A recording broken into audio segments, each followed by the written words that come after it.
Hello and welcome to Non-Stop Wrestling Chat. My name is Barry and this is your Monday Night Wars retro review of, obviously, Raw versus Nitro.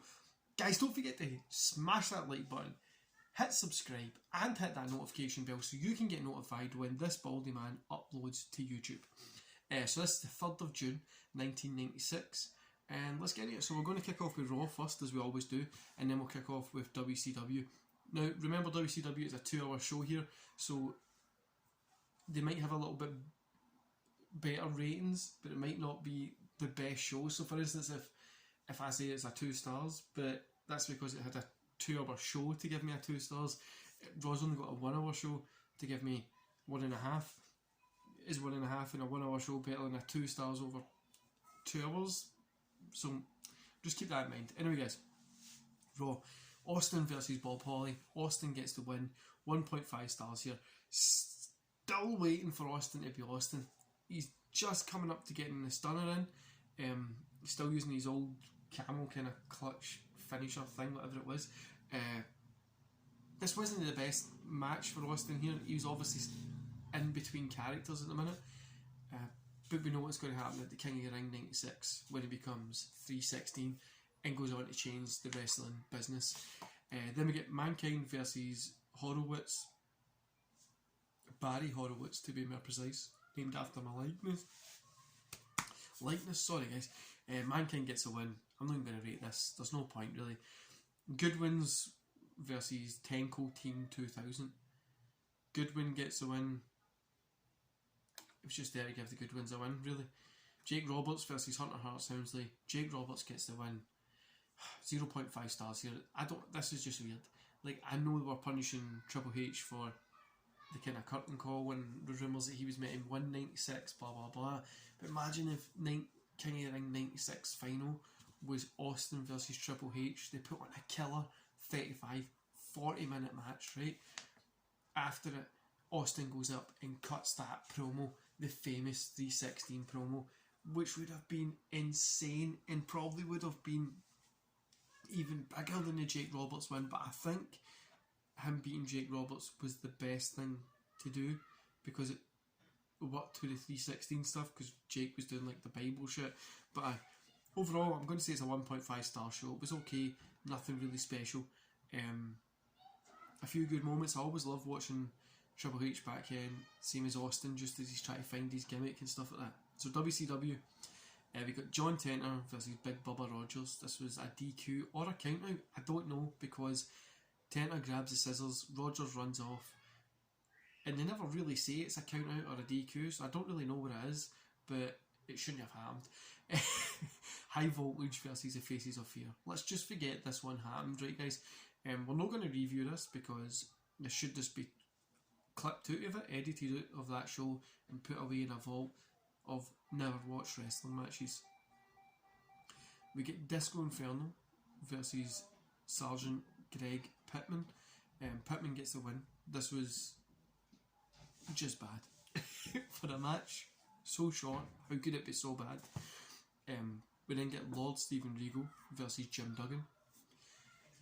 I didn't watch this one, guys. I cannot stand watching Jim Duggan at all. He doesn't work for me whatsoever. Kevin Sullivan versus Prince. Sullivan gets a win. It was a squash. Rock and Roll Express versus Ric Flair and Arn Anderson. Now this was a surprise. I'm giving this a 2 stars. Flair and Arn get the win here.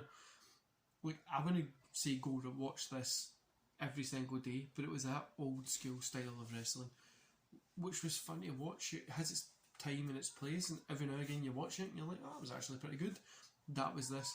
It was a fun match. The WCW title, the Giant versus Ice Train. Ice Train. What fucking names are these people coming up with? Giant gets a win, as you would expect. Honestly, Scott Norton versus Hugh Morris. Again, how is this one so short and so bad? Then we get the Steiner brothers versus Sting and Lex Luger. It was a DQ. I'm giving it a 2 stars. The Giant caused the DQ, and he kind of had that moment. He was looking weak because all the guys were going against him, and it's, oh, he can be took down, that kind of thing. Scott Hall comes out and does his wee promo at the end of the show, and that's the only reason people probably tuned into this show, to wait for Scott Hall to come out, and they waited the 2 hours through this pretty much shit show. So I'm going to give this a 1.5. For me, I'd have probably preferred Raw. But Scott Hall coming out was cool. It's cool to see Sting and Luger. It's cool to see the Giant, Flair, Anderson, the Rock and Roll Express. Just at this point, were a wee bit beyond it, weren't they? It's cool to see some of the guys looking cool. Like you've got guys like Disco Inferno against Sergeant Craig Pittman, who's really caring about that. But it was an okay week. I'd probably say for me, Raw was a little bit better. I don't know, it wasn't that many good matches, but watching the guys in the rings and stuff like that and seeing like the cool characters, I think Raw was a little bit better. But WCW still has it wasn't the best week, but it just was kind of cool as well. But yeah, guys, overall, I'd probably say that Raw got the win for me here.